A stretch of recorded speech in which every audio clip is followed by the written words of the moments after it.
화려한 조명과 꽃향기가 가득한 결혼식장.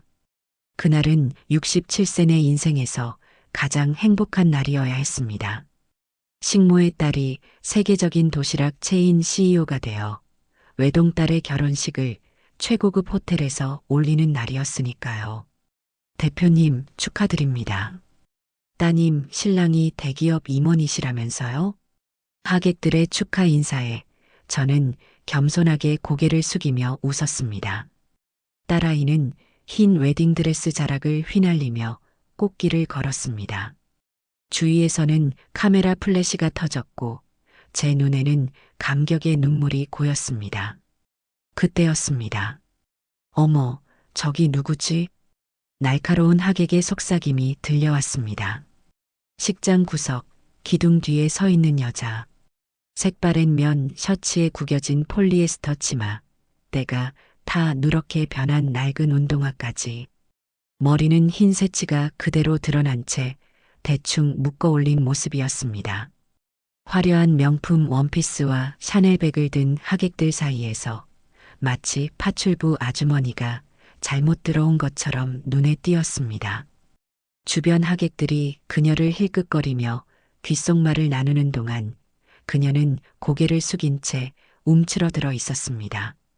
마치 자기가 이 자리에 있으면 안 된다는 것을 알고 있는 듯이요. 세계적인 도시락 체인 CEO인 제 위치에 걸맞게 열린 호화로운 결혼식장에서 명품 가방과 주얼리로 치장한 사람들 사이에서 그녀는 그저 때 묻은 행색의 거지 같았습니다. 순간 우리 눈이 마주쳤습니다.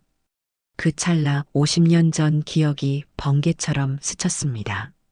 수경이? 심장이 멎는 것 같았습니다. 50년 전 그 얼굴을 어떻게 잊을 수 있을까요?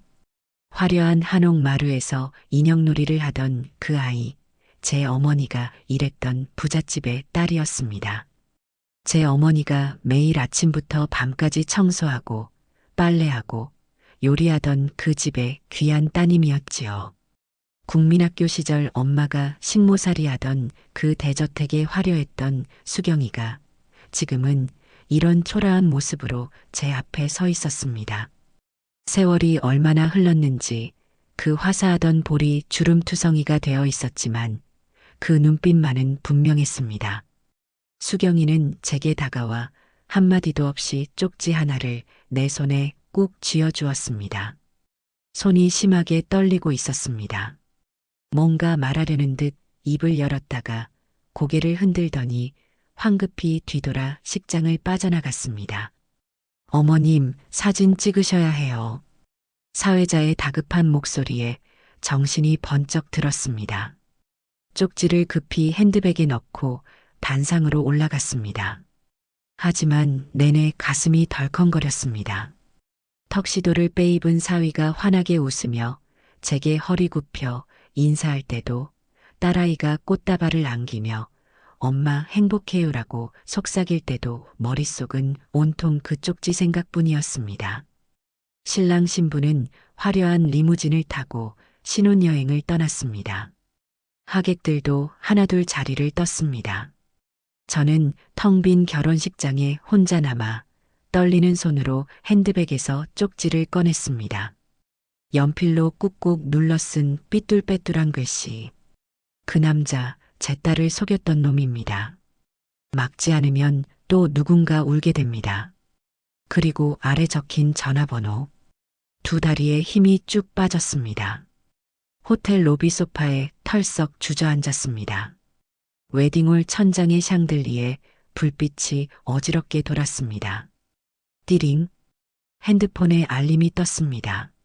엄마, 우리 지금 공항이에요. 잘 다녀올게요. 키워주셔서 감사합니다. 딸의 메시지였습니다. 공항, 출국, 신혼여행. 심장이 터질 듯이 뛰었습니다. 내 딸이, 내 전부인 딸이 사기꾼에게 속았다고? 50년 전 부잣집 딸이었던 수경이가 왜 이런 쪽지를? 혹시 오해일까? 아니면 나를 질투해서 모함하는 걸까? 1시간 후 집으로 돌아온 저는 쪽지를 식탁 위에 올려놓고 오랫동안 바라보았습니다. 거울 속 내 얼굴은 백지장처럼 하얗게 질려 있었습니다. 혹시 정말이라면 달그락 식탁 의자를 끌어당겨 앉았습니다. 핸드폰을 오래 바라보다가 쪽지에 적힌 번호를 천천히 눌렀습니다. 심장 소리가 전화 신호음보다 더 크게 들렸습니다. 여보세요. 전화기 너머로 기어들어가는 목소리가 들렸습니다. 갑자기 목이 말랐습니다. 수경이 맞지? 나야. 정숙이. 잠시 침묵이 이어졌습니다. 귀를 찢을 듯한 정적. 그리고 나지막한 한숨 소리. 알아볼 줄 알았어. 그 목소리에는 50년의 세월이 묻어 있었습니다. 전화를 끊고 싶었지만 손가락이 움직이지 않았습니다. 잠시 침묵이 흘렀습니다. 그리고 수경이의 작은 목소리가 들려왔습니다. 그래, 만나자. 내일 오후 2시, 내가 살고 있는 구로동으로 와줄래? 떨리는 목소리로 주소를 불러주는 수경이. 주소를 메모하고 나서 저는 내일 볼게라는 짧은 인사를 남기고 전화를 내려놓았습니다. 식탁 앞에 꼼짝없이 앉아 진득한 검은 밤을 바라보았습니다. 벽에 걸린 낡은 괴종시계가 똑딱똑딱 울렸습니다. 저 시계는 제가 처음 김밥집 열 때 산 것입니다. 벌써 30년이 넘었지요. 그 시간 동안 얼마나 많은 것이 바뀌었나요? 식모의 딸에서 세계적인 CEO가 되기까지 부잣집 다락방 한 구석에서 살던 그 시절이 떠올랐습니다. 1966년 국민학교 1학년. 친정엄마는 수경이네 집 식모였습니다. 저는 부잣집 대문을 들어설 때마다 가슴이 철렁했지요. 반질반질한 대리석 마루, 번쩍이는 유리창문, 그리고 텔레비전까지. 수경이는 매일 새 옷을 입고 하얀 우유를 마시고 맛있는 과자를 먹었습니다. 예, 정수가. 이거 먹을래? 엄마가 외국에서 사온 초콜릿인데. 때로는 친절했습니다. 몰래 초콜릿도 나눠주고 인형도 빌려주었지요. 하지만 그날 국민학교 운동장에서의 일은 잊을 수 없습니다. 야, 너네 엄마는 우리 집 식모잖아. 그러니까 너도 우리 집 식모 딸이야. 우리랑은 급이 다르다고. 아이들 앞에서 그 말을 들었을 때 얼마나 수치스러웠는지 모릅니다. 그날 이후로 학교에 가기가 두려웠습니다. 아이들의 수군거림, 그 시선들이 칼처럼 가슴을 파고들었습니다. 13살 때 주인 집에서 쫓겨났습니다. 식모 딸년이 이제 다 컸으니 아가씨들 보는 앞에서 좋지 않다. 당장 나가. 짐이라고는 고작 손때 묻은 양은 도시락과 해진 고무신 한 켤레. 엄마와 저는 마포 달동네 반지하방으로 향했습니다. 부르르 전화기가 또다시 울렸습니다. 깜짝 놀라 현실로 돌아왔습니다. 엄마, 잘 지내요? 내일 오후에 푸켓 도착해요. 신혼여행 너무 좋아. 딸의 밝은 목소리. 제 심장을 짓누르는 그 목소리. 전화를 끊고 나니 집안이 더 고요했습니다. 텅 빈 냉장고를 열어보았습니다. 김치통 하나, 오래된 양념장 몇 개. 첫 김밥집 열었을 때가 생각났습니다. 부잣집에서 쫓겨난 후 삶은 더 고달파졌습니다. 어머니는 식모 대신 이 집 저 집 다니는 파출부가 되었고 저는 학교를 마치자마자 공장에 취직했습니다. 25세 직장 동료 소개로 남편을 만났습니다. 성실하고 꿈 많은 남자였지요. 우리 언젠가는 우리 가게 하나 낼 거예요. 당신이 고생 안 하게 해줄게요. 결혼 5년 만에 첫 아이 선아가 태어났습니다. 남편은 밤낮으로 일했고 마침내 작은 전자제품 가게를 열었습니다. 꿈이 이루어지는 듯 했지만 갑작스러운 병마가 찾아왔습니다. 첫 기침 소리가 들린 지 석 달 만에 남편은 세상을 떠났습니다. 남은 건 5살 딸아이와 빚더미뿐이었습니다. 남편 사망 후 30대 초반에 시작한 김밥 장사. 새벽 3시에 일어나 쌀을 씻고 김을 굽고 계란을 부치고 손가락이 터져도 쉴 수 없었습니다. 비가 오나 눈이 오나 명절이나 주말이나 쉬는 날이 없었습니다. 그 모든 게 딸 하나 제대로 키우기 위해서였습니다. 우리 딸은 나처럼 살지 않게 해야 해. 절대로. 김밥집이 프랜차이즈가 되고 전국으로 퍼지고 해외로 나가게 된 건 모두 그 한마디 때문이었습니다. 딸에게 좋은 옷, 좋은 학교, 좋은 인생을 주기 위해서였습니다. 그런데 지금 그 딸이 위험하다고요? 안 돼. 벽에 걸린 딸의 어릴 적 사진을 바라보았습니다. 입학식 날 빨간 리본 달고 환하게 웃는 모습. 졸업식 날 담임 선생님과 찍은 사진. 대학 졸업식 날 학사모를 던지며 기뻐하던 순간. 그 아이의 행복을 지켜야 했습니다. 야간등만 켜진 거실에서 서랍을 열었습니다. 가장 깊은 곳에 넣어둔 물건 하나. 37년 전 김밥집 시작할 때 써온 첫 김밥칼이었습니다. 손잡이는 닳았지만 날은 여전히 날카로웠습니다. 휴대폰을 집어들고 딸에게 문자를 보내려다 멈췄습니다. 아직은 아니었습니다.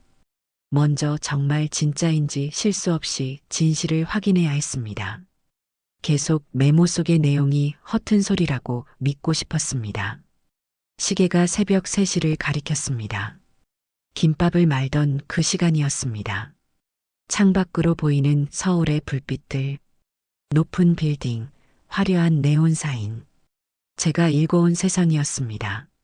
도대체 무슨 일이 있었던 거지? 수경이의 낡은 옷, 마른 손, 창백한 얼굴이 자꾸 눈앞에 아른거렸습니다. 부잣집 딸이 어쩌다 저렇게 됐을까요? 그리고 왜 하필 내 딸의 결혼식에? 창문에 비친 제 얼굴을 바라보았습니다. 67세, 세월의 흔적이 깊게 패인 얼굴. 하지만 눈빛은 달랐습니다. 더 이상 식모의 딸이 아닌 세상을 정복한 여자의 눈빛이었습니다. 내일 수경이를 만나기로 했습니다. 새벽녘 창가에 앉아 밝아오는 하늘을 바라보며 생각했습니다. 수경이와의 약속을 앞두고 마음이 복잡했습니다. 50년 만에 만나는 옛 친구, 그것도 이런 상황에서 내 인생에서 가장 행복해야 할 딸의 결혼식 날, 왜 과거의 그림자가 찾아온 것일까요? 그날 아침 수경이를 만나러 가기 전 오래된 서랍을 열었습니다. 가장 깊숙한 곳에 넣어둔 종이 상자 하나. 그동안 한 번도 꺼내보지 않은 물건들이었습니다. 손때 묻은 구슬 몇 개, 국민학교 성적표, 그리고 해진 고무신 한 짝. 그 고무신을 신었던 그날이 떠올랐습니다. 1966년 굴뚝에서 연기가 피어오르던 겨울이었습니다.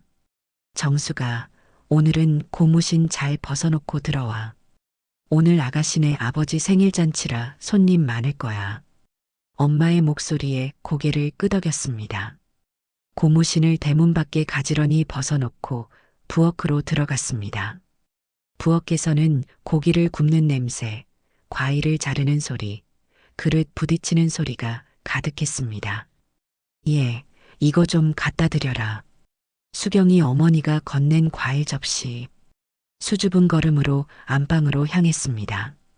문을 열자 화려한 옷을 입은 사람들이 보였습니다. 그 중에서 수경이가 환하게 웃고 있었습니다. 모직 원피스에 하얀 러플 양말을 신고 머리에는 빨간 리본을 달고 있었지요. 여기 과일이요. 접시를 내려놓자 손님 어른들이 저를 쳐다보았습니다. 아이고, 이게 누구네 아이지? 옷이 그게 뭐니? 누군가의 말에 얼굴이 붉어졌습니다. 아이들이 낄낄대며 저를 가리켰습니다. 저는 급히 부엌으로 도망치듯 달려갔습니다. 정수가 왜 부엌에서 빈둥거리고 있어? 빨리 설거지나 도와라. 엄마의 다급한 소리에 고개를 숙였습니다. 하지만 그때 안방에서 수경이의 목소리가 들렸습니다. 아줌마, 정숙이 좀 잠깐 놀다 가도 돼요? 새 인형 보여주고 싶어요. 엄마는 난처한 표정으로 주인 아주머니를 올려다보았습니다. 주인 아주머니가 고개를 끄덕이자 엄마는 마지못해 허락했습니다. 그럼 잠깐만 놀다 와. 주인 아가씨 귀찮게 하면 안 돼. 조심스럽게 안방으로 들어갔습니다. 수경이가 인형을 안고 있었습니다. 정수가 이것 봐. 미국에서 온 바비 인형이야. 가격이 우리 집 한 달 식비래. 인형의 금발 머리카락을 빗겨주던 수경이가 인형을 내게 내밀었습니다. 너도 좀 가지고 놀래?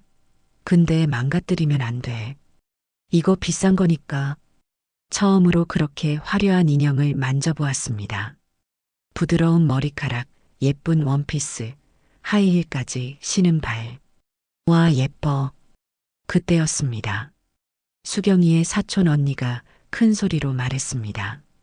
수경아, 왜 식모딸한테 그 비싼 인형을 만지게 해? 더러워지잖아. 인형을 급히 내려놓았습니다. 손에 묻은 더러움이 인형에 옮을까 두려웠습니다. 수경이는 잠시 머뭇거렸지만 이내 인형을 낚아채 가슴에 꼭 안았습니다. 정숙이는 식모딸이 아니야. 내 친구. 아. 마지막 단어는 점점 작아져 거의 들리지 않았습니다. 수경이 눈동자에 흔들림이 보였습니다. 그 순간 깨달았습니다. 우리는 절대 같은 세계의 아이가 아니라는 것을. 수경이는 잠시 망설이더니 인형의 예쁜 드레스 한 벌을 슬쩍 빼서 내 손에 쥐어주었습니다. 이따 엄마 없을 때 우리 부엌에서 만나서 인형 옷같이 만들자. 아무도 모르게. 수경이가 작게 말했습니다. 드레스를 건네며 미소 짓는 수경이의 표정에는 진정한 우정과 함께 그 우정이 비밀이어야 한다는 슬픈 인식이 담겨 있었습니다. 저는 고개를 숙이고 부엌으로 돌아왔습니다. 그날 밤 다락방 구석에 숨어 울었습니다. 엄마는 말없이 제 등을 토닥였습니다. 왜 우리는 가난해요, 엄마? 엄마는 한참을 말없이 있다가 내 머리를 쓰다듬었습니다. 정수가 가난은 죄가 아니야. 하지만 내가 공부 열심히 해서 나중에는 이런 삶에서 벗어나길 바래. 국민학교 입학 후 수경이와 저는 같은 반이 되었습니다. 하지만 학교에서도 우리의 세계는 달랐습니다. 수경이는 항상 새 학용품, 새 책가방, 도시락통이 있었습니다. 저는 연필을 반으로 잘라 쓰고 학용품은 언제나 중고품이었습니다. 공책은 형편없이 얇았고 지우개는 잘라서 반만 가지고 다녔습니다. 크레파스는 남의 것을 빌렸을 때가 많았지요. 비가 오는 날이었습니다. 수경이는 고급 우산을 폈고 저는 머리에 책가방을 얹고 뛰었습니다. 물이 철철 넘치는 길가에서 왕창 넘어져 책과 공책이 모두 물에 젖었습니다. 비에 흠뻑 젖은 채 교실로 들어서자 아이들이 킥킥거리며 웃었습니다. 정숙이 꼴이 왜 저래? 흙탕물 세수했냐? 수경이는 잠시 망설이는 듯 했습니다. 그러나 친구들의 시선이 그녀에게 쏠리자 마치 증명이라도 하듯 가장 크게 웃었습니다. 제 눈과 마주쳤을 때 그녀의 눈에 순간 미안함이 스쳤지만 곧 다른 친구들과 함께 웃음을 이어갔습니다. 하교길 수경이가 몰래 건네준 손수건을 주머니에 꼭 쥐었지만 그날의 웃음소리는 지금도 귓가에 맴돕니다. 가장 아팠던 순간은 졸업을 앞둔 국민학교 6학년 때였습니다. 예, 정수가. 이제 크니까 딴 데로 가야 한다. 내 엄마도 이제 여기서 일 못해. 주인집 어른의 말씀에 엄마와 저는 그날로 짐을 쌌습니다. 짐이라고는 고작 양은 도시락, 빗, 비누, 그리고 입던 옷 몇 벌뿐이었습니다. 왜 가야 해요, 엄마? 엄마는 말없이 짐을 쌌습니다. 내가 수경이한테 뭐 잘못했어요? 엄마는 한숨을 쉬었습니다. 아가씨도 이제 처녀가 되니 같은 또래 식모딸이 있으면 좋지 않대. 마지막으로 본 수경이의 얼굴은 창문 너머였습니다. 눈이 마주쳤지만 수경이는 고개를 돌려버렸습니다. 그렇게 우리는 그 집을 떠났습니다. 2번 다시 발걸음하지 않으리라 다짐하면서 다락방을 나오며 고무신 한 짝을 놓고 왔습니다. 거짓골로 쫓겨나 달동네로 향하던 그날, 제 마음에도 무언가 중요한 것이 반쪽만 남았습니다. 고무신을 내려놓으며 생각했습니다. 어쩌면 이 회상이 마지막일지도 모른다고. 이제는 그때의 상처를 들여다볼 용기가 생겼으니까요. 옛날 고무신처럼 낡고 초라했던 시절을 뒤로하고 오늘 수경이를 만나러 가야겠다고 결심했습니다. 나는 더 이상 식모의 딸이 아니니까요. 수경이를 만나기 전 잠시 창밖을 바라보았습니다. 빌딩 숲 너머로 아침 해가 떠오르고 있었습니다. 이 도시의 한 빌딩에 제 이름을 건 회사가 있었습니다. 김정숙 도시락 체인, 전 세계 1000호점 돌파. 이 모든 것이 어떻게 시작되었는지 생각은 꼬리에 꼬리를 물고 문득 그 시절까지 떠올랐습니다. 1988년 초여름이었습니다. 여보, 병원에서 전화 왔어요. 남편이 출근 준비를 하고 있었습니다. 병원에 정기검진을 받으러 갔던 남편의 결과가 나온 날이었습니다. 무슨 일 있대? 다시 오래요. 결과 상담을 해야 한대요. 그날 병원에서 받은 진단은 폐암 말기였습니다. 남편은 3달을 넘기지 못했습니다. 남겨진 건 5살 딸아이와 빚더미뿐이었지요. 장례를 치른 날 밤 잠들지 못한 채 새벽을 맞았습니다. 남편의 빈 밥그릇을 정리하며 손이 떨렸습니다. 그 자리에 딸아이의 책가방을 올려놓았습니다. 이제 너를 위해 살아야 해. 슬픔을 삼키고 가계부를 펼쳤습니다. 남은 돈은 석 달치 생활비뿐, 그 후의 삶을 계획할 시간조차 없었습니다. 엄마, 가계부를 보고 있는데 문간에 딸아이가 서 있었습니다. 검은 장례식 원피스를 아직 갈아입지 못한 모습이 어린데도 어쩐지 어른 같았습니다. 선아야, 깼니? 엄마는 그냥 내일부터 무얼 해야 할지 생각하고 있었어. 아빠 없으면 우리 이제 어떻게 살아요? 붉어진 눈으로 묻는 딸아이의 손에는 남편의 사진이 들려 있었습니다. 저는 가계부를 덮고 딸을 끌어안았습니다. 괜찮아, 엄마가 있잖아. 엄마가 다 할게. 딸의 머리를 쓰다듬으며 마음속으로 다짐했습니다. 어떻게든 살아내야 해. 이 아이를 위해서. 그 말을 지키기 위해 저는 할 수 있는 모든 것을 찾아보았습니다. 학력도 기술도 돈도 없는 30대 초반의 여자가 할 수 있는 일이라곤 식당, 설거지, 건물 청소, 전단지 돌리기 정도였습니다. 아줌마, 아이 있으면 안 써요. 애 아프면 누가 일해요? 취직 거절이 계속되었습니다. 그러던 어느 날 시장 구석 허름한 가게 앞을 지나가다 임대 종이를 보았습니다. 5평 남짓한 좁은 공간이었습니다. 여기서 뭘 할 수 있을까? 고민하다 떠오른 건 김밥이었습니다. 엄마가 가르쳐준 김밥 말기. 식모살이하며 부잣집 손님 접대용 김밥을 수백 번은 말았던 솜씨였습니다. 은행에 남은 돈을 털고 친척들에게 빌리고 심지어 사채까지 써서 가게를 열었습니다. 정숙이네 김밥이라는 이름으로. 첫날은 참담했습니다. 새벽 3시에 일어나 쌀을 씻고 단무지를 썰고 계란을 부치고 김을 굽고 시금치를 데치고 손가락이 터져가며 만든 김밥 100줄. 그런데 그날 판매량은 고작 30줄이었습니다. 마감이니까 싸게 가져가세요. 절반 가격이에요. 퇴근길 직장인들에게 외쳤지만 발길을 돌리는 사람들이 대부분이었습니다. 남은 70줄의 김밥을 바라보며 핏기 없는 얼굴로 집에 돌아왔습니다. 엄마, 오늘 장사 어땠어요? 기대에 찬 딸아이 얼굴에 거짓말을 할 수 없었습니다. 좀 힘들었어. 하지만 내일은 더 잘 될 거야. 그날 밤 남은 김밥을 도시락통에 담아 보육원에 기부했습니다. 그것이 나중에 정숙 도시락의 시작이 될 줄은 몰랐지요. 둘째 날, 셋째 날, 일주일이 지나도 상황은 크게 나아지지 않았습니다. 하지만 포기할 수 없었습니다.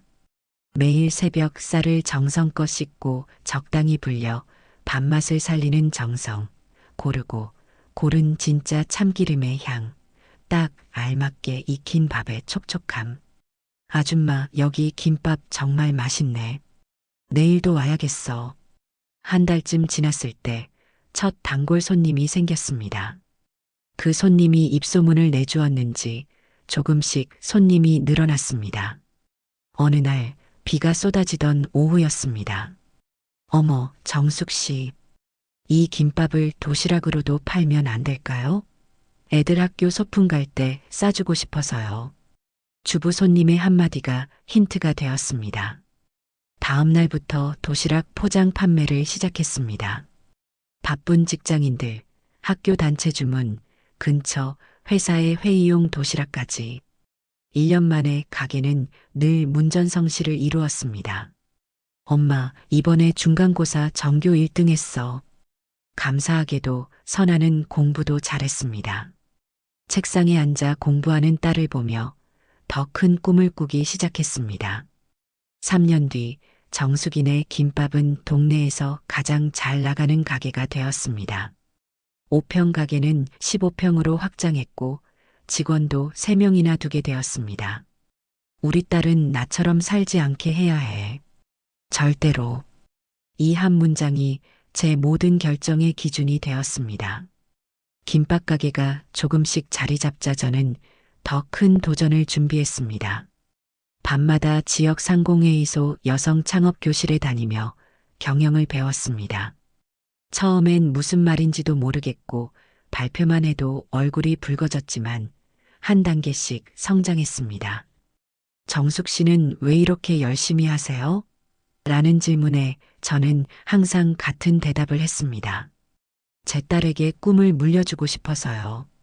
그곳에서 만난 멘토 이사장님은 제 숨겨진 가능성을 발견해 주셨습니다.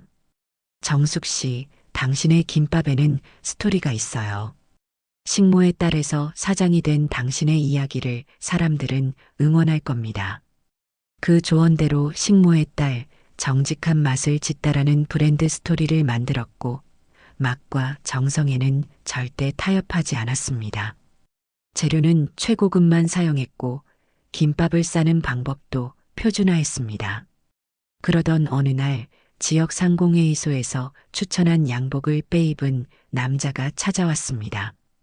사장님, 프랜차이즈 해보실 생각 없으세요? 제가 투자할게요.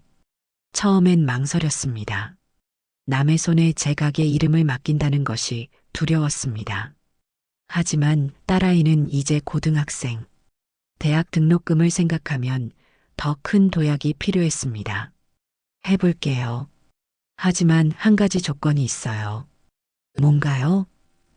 맛은 절대 타협 안 합니다. 재료부터 조리법까지 모두 동일하게. 이런 뚝심과 철학이 있었기에 투자자들도 존중하며 따랐습니다. 유통업계 전문가 박 대표님은 식자재 공급망을 효율화해 주었고 금융권에서 온 정 이사는 투자 유치를 도왔습니다. 그렇게 정숙 도시락 1호점이 문을 열었고 3개월 만에 매출이 2배로 뛰었습니다. 이듬해 3호점, 5호점, 10호점으로 퍼져나갔습니다. 딸이 서울대 경영학과에 합격했을 때 저는 정숙 도시락 50호점 오픈 행사 중이었습니다. 그리고 대학을 졸업한 딸이 회사에 합류하면서 우리는 해외 진출을 시작했습니다. 어머니의 정성과 딸의 혁신, 그리고 믿을 수 있는 동반자들이 있었기에 정숙 도시락은 처음 5년 만에 50호점, 15년 만에 500호점, 30년 만에 1000호점을 돌파할 수 있었습니다. 여보, 보고 있나요? 우리 딸 잘 큰 거. 남편 사진 앞에서 중얼거렸습니다. 문득 그 시절이 그리웠습니다. 새벽에 쌀 씻던 손, 김밥 마는 소리, 첫 월세 내던 날의 설렘. 휴대폰이 울렸습니다. 수경이와의 약속 시간이 다가오고 있었습니다. 준비를 마치고 집을 나서려는데 현관 거울에 비친 제 모습이 낯설었습니다. 명품 정장, 진주 목걸이, 화려한 반지, 그리고 붉게 물든 입술. 이제 나는 정말 식모의 딸이 아니야. 거울 속 제 눈빛이 말했습니다. 하지만 마음 한구석에는 여전히 그 옛날 다락방에서 몰래 울던 소녀가 살아 있었습니다. 어쩌면 수경이도 그럴지 모릅니다. 화려했던 부잣집 딸에서 이제는 거지꼴이 되었다지만 그 안에는 여전히 고운 인형을 가지고 놀던 소녀가 있을 겁니다. 현관문을 나서며 깊은 숨을 들이쉬었습니다. 다가올 진실을 맞이할 준비가 되었습니다. 딸아, 엄마가 지켜줄게. 무슨 일이 있더라도. 수경이가 살고 있다는 주소는 강남에서 한참 떨어진 구로동 달동네 골목이었습니다. 간판도 없는 허름한 원룸, 녹슨 철제 계단을 올라 3층 끝방 앞에 섰습니다. 차마 손이 올라가지 않아 한참을 망설였습니다. 문 옆에 이수경이라고 쓰인 종이가 테이프로 붙어 있었습니다. 2번, 3번 노크했지만 대답이 없었습니다. 수경아? 불러봤습니다. 문이 살짝 열렸습니다. 그 틈으로 보이는 얼굴은 제가 50년 전에 알던 수경이와는 너무나 달랐습니다. 주름진 볼, 처진 눈꺼풀, 그리고 곳곳에 번진 검버섯. 들어와. 겨우 한 사람이 누울 수 있는 작은 방이었습니다. 구석에 놓인 낡은 장롱, 색이 바랜 이불, 플라스틱 상자에 담긴 몇 가지 채소들. 벽지는 누렇게 변해 있었고 천장 한쪽에서는 물이 새는지 얼룩이 져 있었습니다. 앉아. 낡은 방석을 내밀었습니다. 앉자마자 물었습니다. 왜? 우리 딸 결혼식에 온 거야? 수경이는 한참을 말없이 저를 바라보더니 깊은 한숨을 내쉬었습니다. 잘 지냈니, 정수가? 오랜만에 듣는 어린 시절 이름에 가슴이 떨렸습니다. 보다시피 난 CEO가 됐어. 수경이는 흐린 눈으로 웃었습니다. 알아. 널 찾기는 쉬웠어. 신문에도 나오고 TV에도 자주 나오니까. 그제서야 눈치챘습니다. 수경이는 처음부터 저를 알아보고 결혼식장에 온 것이었습니다. 넌 어떻게 된 거야? 수경이는 낡은 서랍에서 사진첩을 꺼냈습니다. 바랜 사진들, 젊은 시절 화려하게 웃고 있는 수경이와 남편, 딸. IMF가 우리 집을 삼켜버렸어. 그때의 이야기가 천천히 펼쳐졌습니다. 우리 아버지가 건설회사 사장이었잖아. IMF 때 회사가 부도났어. 모든 재산이 날아갔지.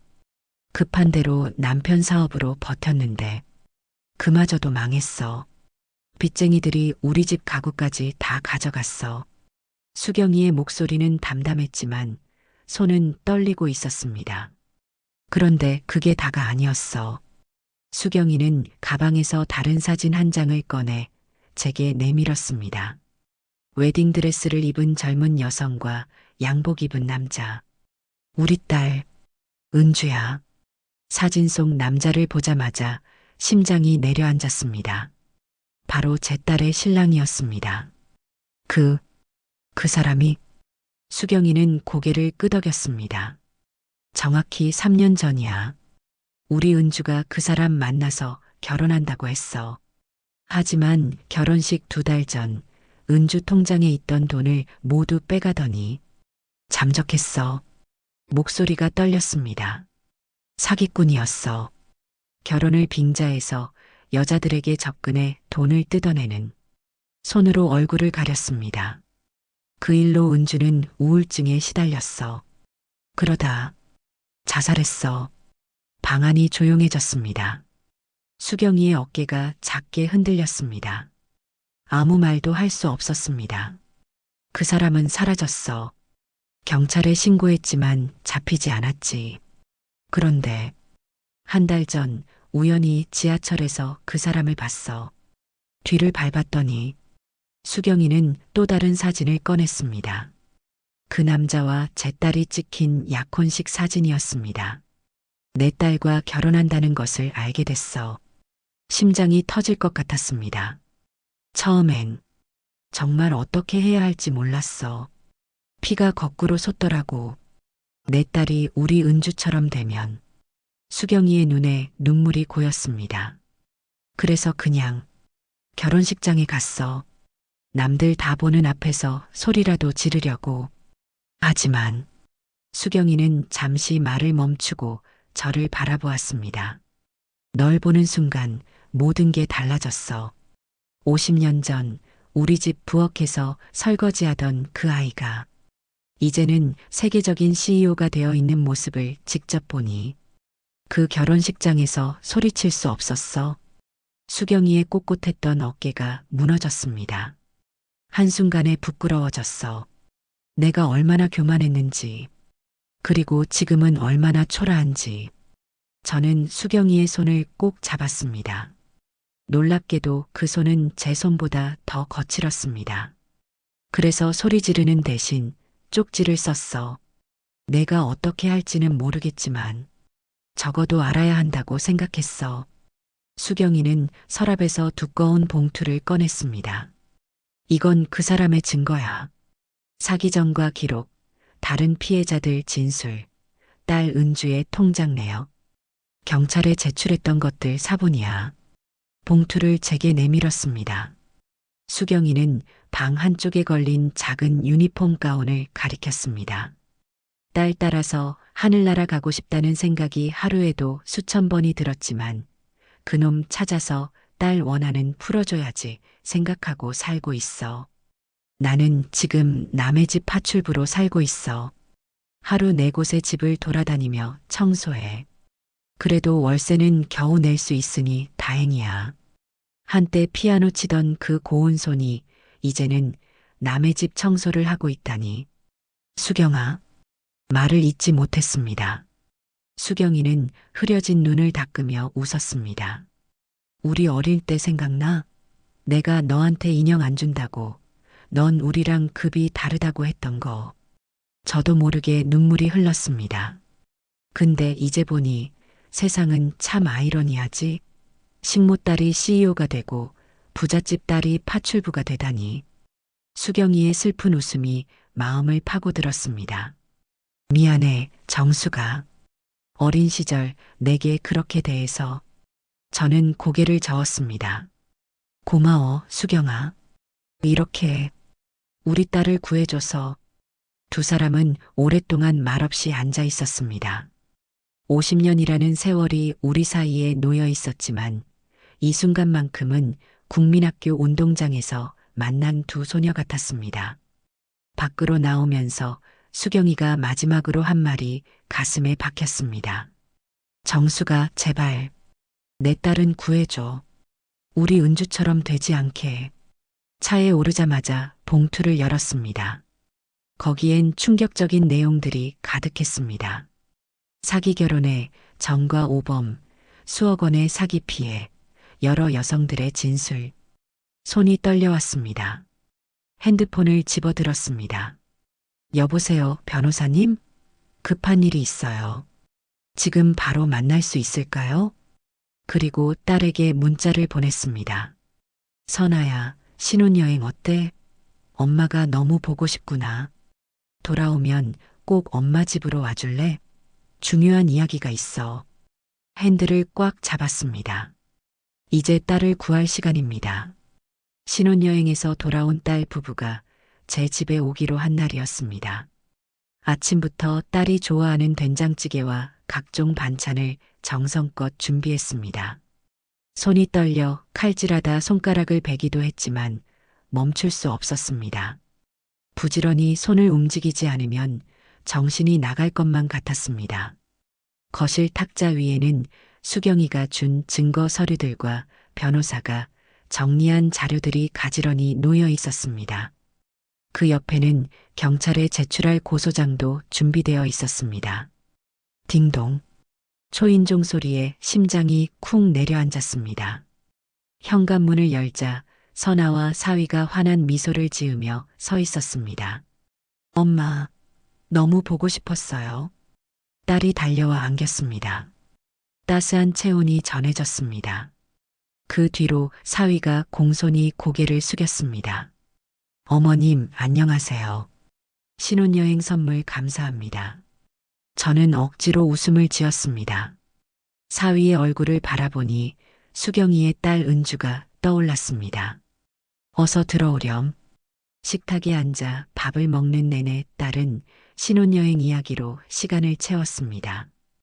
해변에서의 추억, 맛있는 음식들, 함께 본 아름다운 예물까지.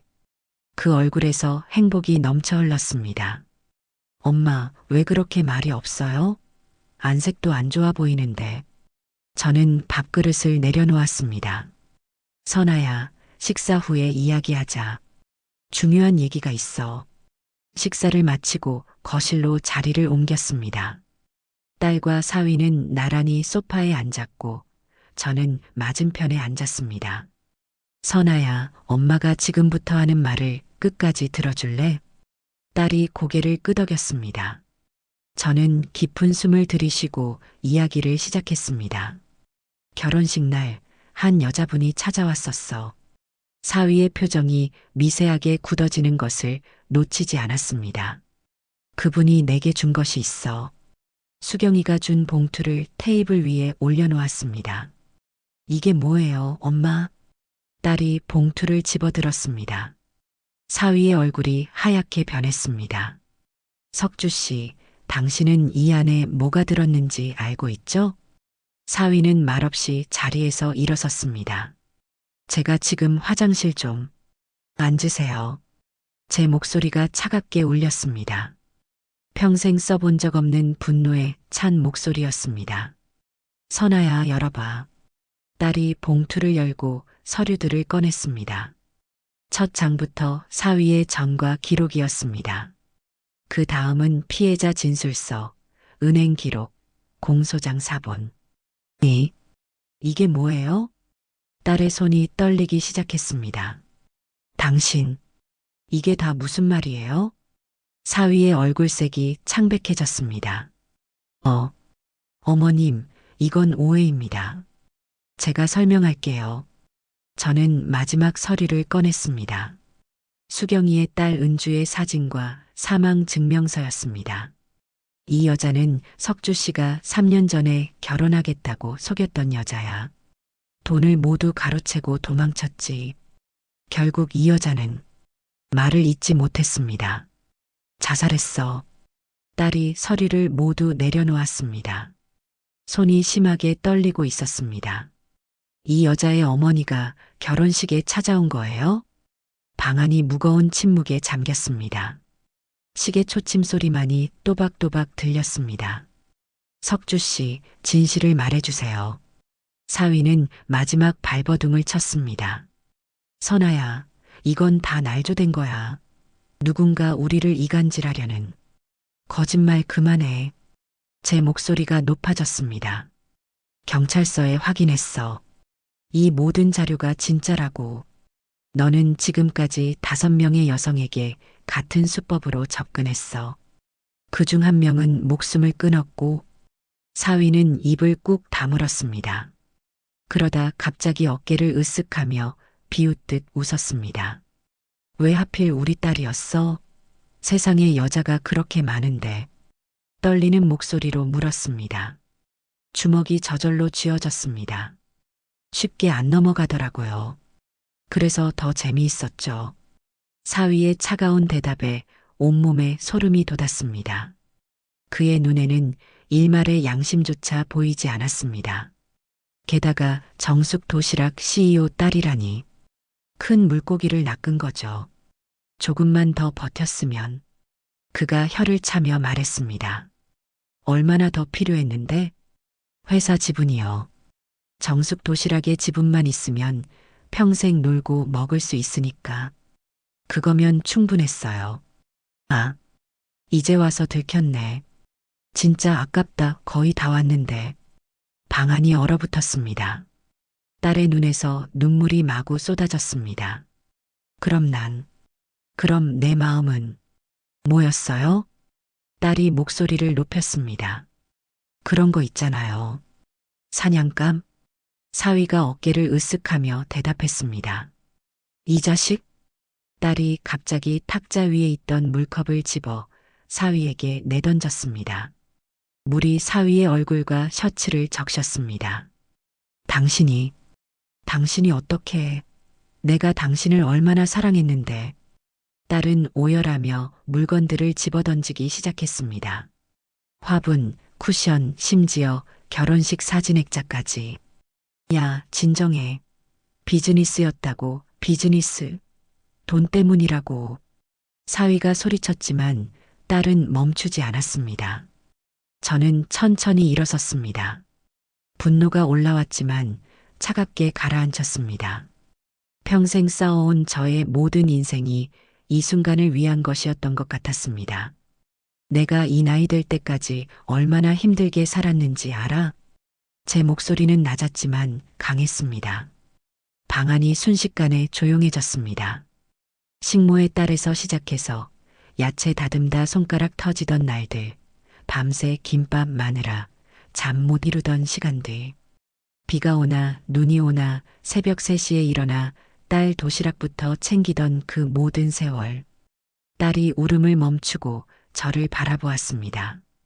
그 모든 세월을 버텨낸 것은 딱 하나, 내 딸 하나 때문이었어. 제 손이 떨렸습니다. 지금까지 가장 큰 목소리를 냈습니다. 내 딸의 인생을 장난감으로 생각한 널 난 절대로 용서하지 않을 거야. 사위는 갑자기 진지해졌습니다. 그 표정이 더 역겨웠습니다. 어머님, 솔직히 비즈니스였어요. 개인적인 감정은 없었어요. 이러지 말고 합의점을 찾아보면. 그 순간 현관 초인종 소리가 울렸습니다. 합의는 법정에서 해. 제가 말했습니다. 사위의 얼굴이 창백해졌습니다. 무슨? 경찰 출동 소리가 들렸습니다. 저는 미리 수경이의 자료와 함께 신고를 해두었습니다. 약속한 시간이었습니다. 문을 열어주니 경찰관 2명이 들어왔습니다. 김석주 씨 사기 혐의로 도주에 염려가 있어서 긴급 체포합니다. 묵비권을 행사할 수 있으며. 사위는 놀란 눈으로 저를 바라보았습니다. 이럴 수는 없어요. 내가 무슨 사기를. 경찰관 1명이 증거 서류를 들어보였습니다. 다른 피해자들의 진술도 확보했습니다. 조용히 협조하시죠. 사위는 얼굴이 하얗게 질렸습니다. 더 이상 뻔뻔한 표정은 없었습니다. 그제서야 자신이 빠져나갈 수 없는 상황임을 깨달은 듯 했습니다. 이건 오해예요. 내가 설명할게요. 하지만 아무도 그의 말에 귀 기울이지 않았습니다. 경찰은 그에게 수갑을 채웠습니다. 철컥하는 소리가 방 안에 울렸습니다. 사위는 저항하지 않고 경찰에게 끌려나갔습니다. 마지막 순간 그는 뒤돌아 딸을 바라보았습니다. 선아야, 정말 널. 입 닥쳐요. 딸이 차갑게 말했습니다.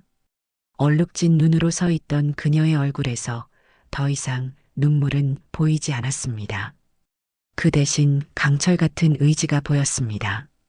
당신은 내 이름도 부르지 마세요. 사위의 마지막 희망마저 사라졌습니다. 고개를 푹 숙인 채 경찰차로 향했습니다. 경찰과 사위가 떠난 후 집안은 다시 고요해졌습니다. 창밖으로 비가 내리기 시작했습니다. 저는 그 자리에 그대로 앉아 있었습니다. 모든 힘이 빠진 것 같았습니다. 딸이 제 앞에 와서 무릎을 꿇고 앉았습니다. 엄마, 어떻게 알았어요? 그 사람의 정체를. 엄마 친구가 알려줬어. 엄마 친구요? 국민학교 때 같이 다니던 친구야. 오래전에 헤어졌다가 우연히 다시 만났지. 딸의 눈이 커졌습니다. 모든 걸 말할 시간은 나중에 있을 거야. 지금은 말을 마치기도 전에 딸의 눈에서 눈물이 터져 나왔습니다. 엄마, 정말 미안해요. 엄마 말 들었어야 했는데 그 사람을 너무 믿었어요. 딸은 어린 시절처럼 제 무릎에 얼굴을 묻고 오열했습니다. 저는 딸의 머리카락을 쓰다듬었습니다. 괜찮아. 괜찮아. 엄마가 여기 있잖아. 흐느끼는 딸을 안으며 생각했습니다. 저는 식모의 딸이었습니다. 가난했고 무시당했고 상처받았습니다. 하지만 지금 제 딸은 설령 상처를 입더라도 결코 무너지지 않을 것입니다. 저처럼 다시 일어설 것입니다. 우리 선아가 얼마나 강한 아이인지 엄마는 알아. 이건 끝이 아니라 새로운 시작이야. 딸이 고개를 들어 제 눈을 바라보았습니다. 눈물로 얼룩진 얼굴이었지만 그 눈에는 작은 희망의 불빛이 보였습니다. 정말요? 그럼 우리 모녀는 언제나 다시 일어서잖아. 그날 밤 딸은 저의 방에서 잠들었습니다. 어린 시절 악몽을 꾸던 날처럼요. 저는 옆에 누워 딸의 숨소리를 들었습니다. 고요하고 평화로웠습니다. 고마워요. 잠결에 딸이 중얼거렸습니다. 제 마음은 어떤 말로도 표현할 수 없는 감정으로 가득 찼습니다. 그것은 슬픔도 후회도 분노도 아닌 오직 모성의 그 순수한 사랑이었습니다. 다음 날 변호사와 함께 경찰서에 가서 고소장을 정식으로 제출했습니다. 결혼 무효 소송도 바로 시작했습니다. 모든 절차가 빠르게 진행되었습니다. 일주일 후 석주에 대한 구속영장이 발부되었습니다. 추가 피해자들도 나타나기 시작했습니다. 그리고 한 달 뒤 법원에서 결혼 무효 판결이 내려졌습니다. 딸은 그 모든 과정 동안 제 곁에 있었습니다. 때로는 울고 때로는 분노하고 하지만 서서히 다시 일어서고 있었습니다. 어느 저녁 딸과 함께 테라스에서 차를 마시고 있었습니다. 엄마, 그 친구분 다시 만났어요? 저는 차를 한 모금 마시며 고개를 가볍게 흔들었습니다. 아직 그럴 용기가 없더라. 만나봐요, 엄마. 그분께 고맙다고 전해야죠. 저는 잠시 생각에 잠겼습니다. 이제 수경이를 다시 만날 때가 온 것 같았습니다. 그래, 내 말이 맞아. 그 친구가 없었다면 우리가 어떻게 됐을지 모르지. 딸이 제 손을 꼭 잡았습니다. 엄마, 정말 고마워요. 내가 태어나서 이렇게 행운아라고 생각한 적이 없어요. 제 마음속 깊은 곳에서 따뜻한 감정이 피어올랐습니다.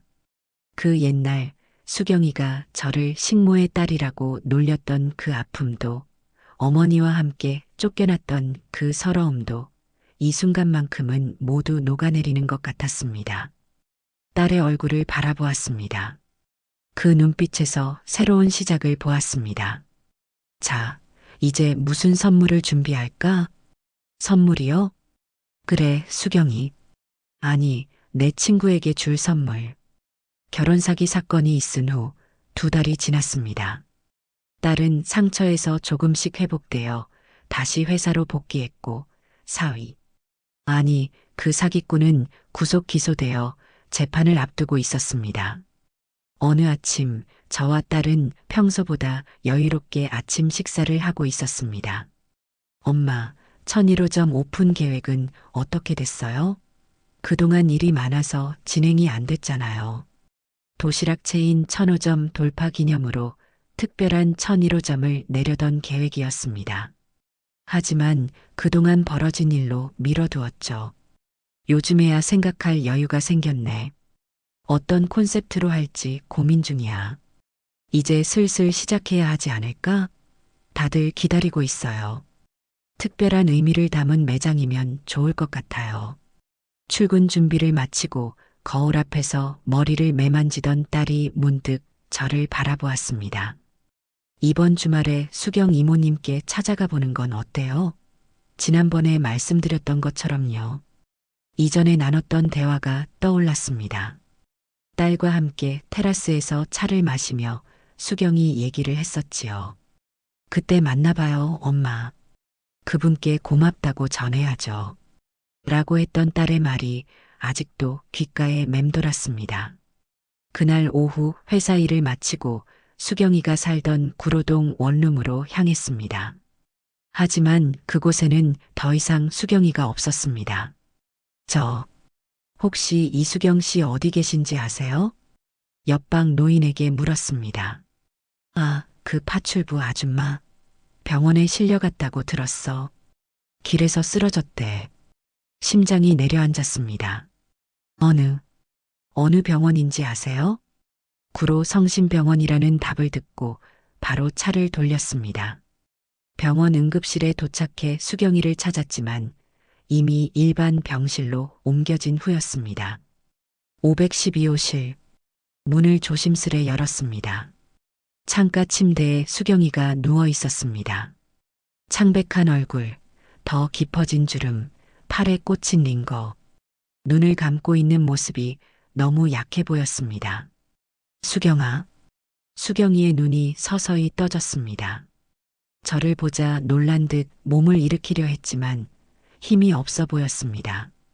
정숙이 침대 옆에 앉았습니다. 수경이의 손을 잡았습니다. 그 손은 차갑고 거칠었습니다. 무슨 일이야? 왜 이렇게 됐어? 수경이는 힘없이 웃었습니다. 과로래. 청소하다가 갑자기 쓰러졌어. 의사 말로는 영양실조에 빈혈까지. 당분간 일 못하게 됐어. 심장이 저렸습니다. 미안해. 진작 찾아왔어야 했는데. 수경이는 고개를 저었습니다. 내 딸은 괜찮아? 응, 정말 고마워. 내가 아니었으면 우리 딸이. 말을 잇지 못했습니다. 수경이의 눈에도 눈물이 고였습니다. 내 딸은 구하지 못했는데. 다행이야. 내 딸은 구했으니. 두 사람은 한참을 말없이 손을 잡고 있었습니다. 창밖으로 석양이 붉게 물들고 있었습니다. 퇴원하면 어떻게 할 생각이야? 수경이는 쓸쓸하게 웃었습니다. 다시 파출부로 나가야지. 병원비에 월세, 빚도 있고. 저는 가방에서 종이 한 장을 꺼냈습니다. 도면이었습니다. 이게 뭐야? 우리 회사 1001호점 설계도야. 수경이는 의아한 표정으로 도면을 바라보았습니다. 1001호. 왜 이걸 내게 보여주는 거야? 깊은 숨을 들이쉬었습니다. 내가 운영했으면 해서. 수경이의 눈이 커졌습니다. 무슨 소리야? 우리 회사 1001호점 내가 운영해줬으면 해. 위치는 우리 옛날 국민학교 근처로 잡았어. 사람들이 많이 다니는 곳이야. 수경이의 눈이 커졌습니다. 잠시 생각하다가 확신에 찬 목소리로 덧붙였습니다. 근처의 아담한 아파트도 이미 계약해뒀어. 지금 그 구로동 원룸은 너무 멀잖아. 매장 운영하기 편하게 가까운 데로 옮기는 게 어떨까? 매장에서 걸어서 5분 거리야. 오늘부터 그곳이 내 집이 될 거야. 한때는 대저택에 살았던 친구에게 이런 제안을 하는 것이 조심스러웠지만 이제는 주저할 이유가 없었습니다. 내가 할 수 있는 일을 해주고 싶었으니까요. 수경이는 도면을 내려놓았습니다. 손이 떨리고 있었습니다. 농담하지 마, 정수가. 난 그럴 능력도 없고. 가르쳐 줄게. 내가 처음 시작했을 때처럼 말이야. 내 이름으로 차릴 거야. 수경이네 도시락으로. 수경이의 눈에서 눈물이 흘러내렸습니다. 왜 이러는 거야? 나 같은 사람에게. 제 목소리도 떨렸습니다. 국민학교 때 내가 그랬지? 넌 우리랑 급이 달라라고. 그땐 정말 그랬을지도 몰라. 하지만 지금은 우린 그냥 두 명의 어머니야. 딸을 가진 두 여자. 수경이의 어깨가 흔들렸습니다. 그리고 무엇보다 내가 우리 딸을 구해줬잖아. 이건 내 마음이야. 억지로 하라는 게 아니라 진심으로 원해서 하는 제안이야. 수경이는 한참을 울었습니다. 저도 함께 울었습니다. 59년의 세월이 눈물 속에 녹아내렸습니다. 고마워. 수경이가 마침내 입을 열었습니다. 한 달 후 수경이는 퇴원했고 저희 회사에서 교육을 받기 시작했습니다. 김밥 말기, 도시락 조리법, 매장 관리 방법까지. 처음엔 서툴렀지만 놀랍게도 금방 익혀갔습니다. 역시 부잣집 딸이라 손재주가 좋네. 제가 농담을 했고 수경이는 웃으며 말했습니다.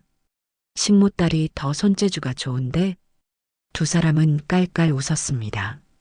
마치 국민학교 시절로 돌아간 것 같았습니다.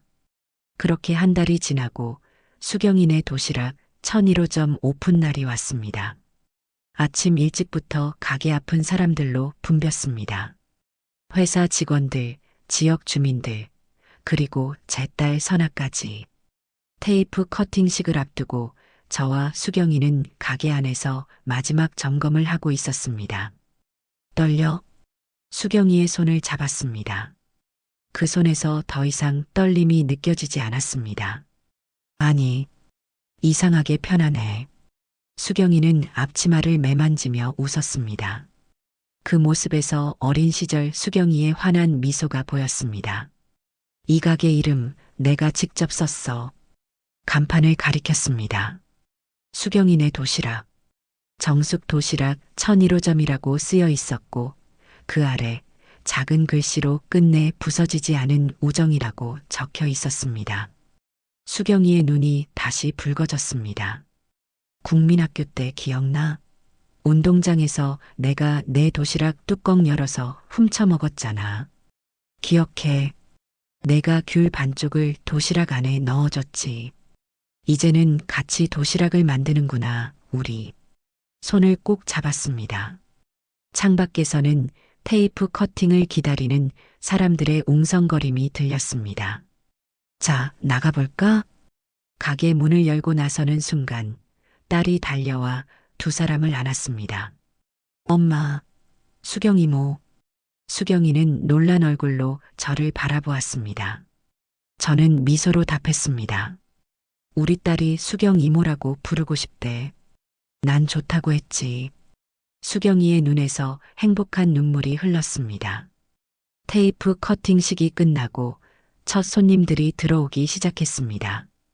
딸과 저는 조용히 한쪽에 서서 수경이가 손님들을 맞이하는 모습을 지켜보았습니다. 엄마, 정말 잘한 일이에요. 딸이 속삭였습니다. 그래, 내 인생에서 가장 잘한 일 중 하나야. 딸이 제 어깨에 머리를 기댔습니다. 엄마는 항상 남들이 무너질 때 손 내미는 사람이었네요. 저는 딸의 머리를 쓰다듬었습니다. 그런가? 난 그저 내가 받은 것을 돌려주고 싶었을 뿐이야. 저녁 가게 문을 닫고 첫날 영업을 마친 후였습니다. 수경이와 저는 가게 앞 작은 평상에 앉아 소주 한 잔을 나눴습니다. 첫날부터 대박이었어, 정수가. 도시락이 다 팔렸다니까. 수경이의 얼굴이 상기되어 있었습니다. 오랜만에 보는 생기 넘치는 모습이었습니다. 앞으로 더 잘 될 거야. 내가 장담해. 소주잔을 부딪혔습니다. 가을바람이 선선하게 불어왔습니다. 그때 국민학교 운동장에서 너한테 한 말. 정말 미안해. 수경이가 갑자기 말했습니다. 다 지나간 일이야. 아니, 꼭 말하고 싶었어. 그때 내가 얼마나 어리석었는지. 사람의 가치가 태어난 집안이나 부모 직업으로 결정되지 않는다는 걸 이제야 알았어. 넌 식모의 딸이 아니라 그냥 정숙이었어. 내 친구. 가슴이 뭉클해졌습니다. 고마워, 수경아. 나도 너한테 미안한 게 있어. 너가, 뭐가, 너희 집에서 쫓겨나고 다시는 연락하지 않았잖아.